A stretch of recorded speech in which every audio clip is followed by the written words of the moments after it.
Life at School, Chapter 3. The half-day system. In the early years, Indian schools in Canada and the United States had many things in common. Students learned in a half-day system. They spent the morning in the classroom. Religious instruction came first, followed by the basic subjects, reading, writing, arithmetic. The afternoon was spent on industrial and manual training for future jobs thought suitable for Aboriginal adults. This type of training meant that children worked as laborers for the school. Among their many chores, they planted gardens, tended animals, washed floors, did carpentry, sewed, cooked, and took care of younger children. Students were allotted time off to relax, play outside, or do sports, such as baseball or hockey. The school might show a movie or let boys listen to a hockey game on the radio. Girls and boys were kept apart in separate playgrounds and residences and on opposite sides of the classroom. They were not allowed to talk to one another. The children's lives were changing. I was lonely the first year, but after that, we kids in my age group started behaving as a family unit, and calls Edna Price Cree. She spent 6 years, 1957 to 1963, at the Anglican-run Mackay Indian Residential School in Dauphin, Manitoba. I hardly ever saw my brothers and sisters. We never got to do things together except probably church and field day. Left, students picked potatoes at Catholic-run St. Bernard Mission Residential School in Grouard, Alberta in 1938. Leroy worked in the same field in the 1940s.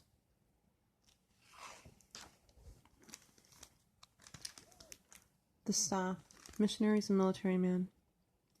The missionary, a person sent by a church on a religious mission, usually to promote a specific faith in a new region and or convert others to this faith. Staff at church-run residential schools shared a common goal: to eliminate pagan Aboriginal beliefs and replace them with Christianity. The educational work of the missionaries began in the early 1600s. By the late 1700s, some Aboriginal nations in Ontario and Quebec had developed their own community-based schools. Students at the Huron-Wendat School in Joan Lorette, near Quebec City, for example, were taught subjects that promoted their rights, not assimilation. Teachers such as Sawanatan, also known as Louis Vincent, were well trained. At Huron-Wendat, he graduated from Dartmouth College in New England in 1781 and spoke more than 5 languages. In 1844, the isolated Canadian West grew the first Catholic Grey Nuns from Montreal to the Red River Colony in today's Manitoba. They arrived, like all newcomers, by canoe. 2 priests of the old missionary oblates of Mary Immaculate soon joined them, then many more. Churches, hospitals, and schools were built and staffed by these and other religious orders. Protestant missionaries also pursued their goals. The churches should have the privilege of nominating the teachers for the villages in which their work is situated, wrote Reverend R. Whittington of the Methodist Church in British Columbia in 1906. This would ensure that the teacher and the missionary would all be the same faith, so to guard against religious differences in the presence of the Indians. Sister Helen Grey Eyes, a member of the Muskeg Lake Cree Nation, was the first Aboriginal nun to teach in residential school. In 1934, she taught her nephews Harold and Albert Grey Eyes, shown here at the Catholic Lebret Indian Residential School in Fort Qu'Appelle, Saskatchewan. Military men.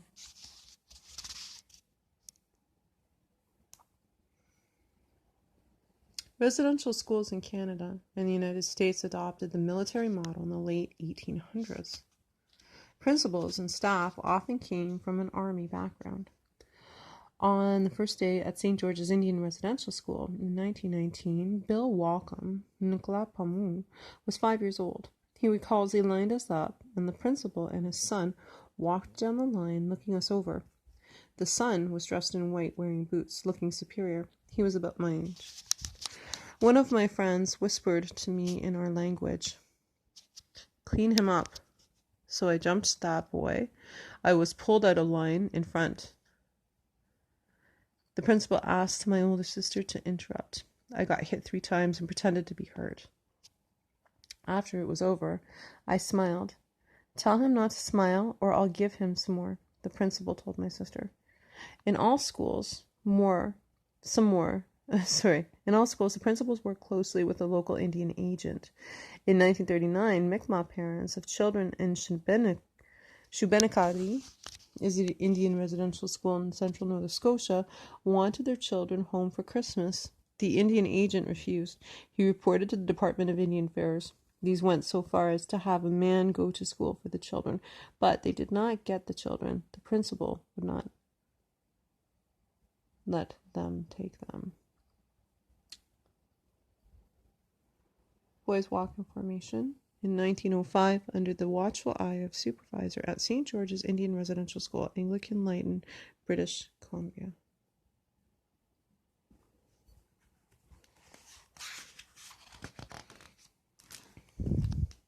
The students stay in residential school. I had a relatively good experience in residential school. I felt lonely and abandoned at times, but I got over it. Once I left, I kept busy and developed a better outlook on life. I was born an optimist, and that really helped. I call Shirley Horn Northern Cree. Shirley was 4 years old when she arrived at the Chapleau Indian Residential School in Ontario. In 1944, 3 years later, she was moved to Shingwauk Indian Residential School in Sault Ste. Marie. In all, she spent 9 years in Anglican-run schools. Later in life, Shirley Horn was elected chief of Missanabie Cree First Nations, then achieved her Bachelor of Fine Arts degree from Algoma University, Sault Ste. Marie, Ontario. She is a founder of the Children of Shingwauk Alumni Association and the first chancellor of Algoma University in Sault Ste. Marie, Ontario. Shirley Horn shares a typical day at Shingwauk Indian Residential School. 6 a.m., a shrill bell woke us up, and I made my bed, tidied my area, and washed in a hurry because I had to go downstairs to do morning chores. 6:15, I helped set up the dining room with plates, cups, and cutlery. 7 a.m., breakfast was always porridge. After we ate, we cleaned up, wiped tables, took away dirty dishes, and washed them hand by hand. 8 a.m., call to morning prayers in the auditorium. 9 a.m., we were in a classroom for a half day. 3 days a week, we studied religion, literature, English, geography, arithmetic, and penmanship and music. 12 p.m., lunch was pasta or rice with tomato sauce. We didn't get a lot of food. Sometimes we had fish. The girls made date squares, simple cakes, and put molasses and corn syrups on the bread. We first used lard for butter, but later we had margarine. 1 p.m., started on more chores. We worked in the laundry, washing and ironing clothes. We cleaned the building and scrubbed the floors in the play area. We each spent 1 month sewing jeans and mending socks. 4 p.m., we finished our chores and we had time to play. If it was nice out, we played on the swings and spent time with our friends talking over the day. In the winter, we went skating on the rink, the boys on the side. We went skating on the rink on the boys' side.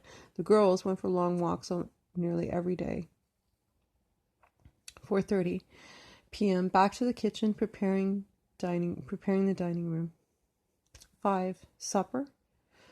5:30 p.m., we did kitchen duty, wiping tables and sweeping the floors.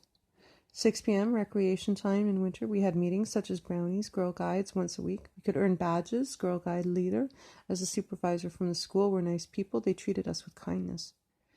8 p.m., the junior girls went to bed. 9 p.m., intermediate girls said their prayers and went to bed. We also went to church twice on Sundays besides going to Sunday school. Survivor speaks. For us boys, buzzer rings, wash up, breakfast, and chores before school. The routine is not much different from any Indian residential school, just a different part of the country. Prayers during the day, 1830 to 1900 hours, chapel and study time. The routine would repeat the next day for me for the next 12 years. Roy Glangsuk, Inuit, attended All Saints Anglican Mission, Aklavik, Anglican Indian Residential School in Aklavik Stringer Hall in Inuvik, both in the Northwest Territories. He is a pharmacist in Pangnirtung, Nunavut. Roy has written a daily journal for more than 50 years. These are girls enrolled in guides, Girl Guides and brownies. We Aboriginal people are like the green grass. You burn it, try to destroy it, but it always comes back. Camille Russell.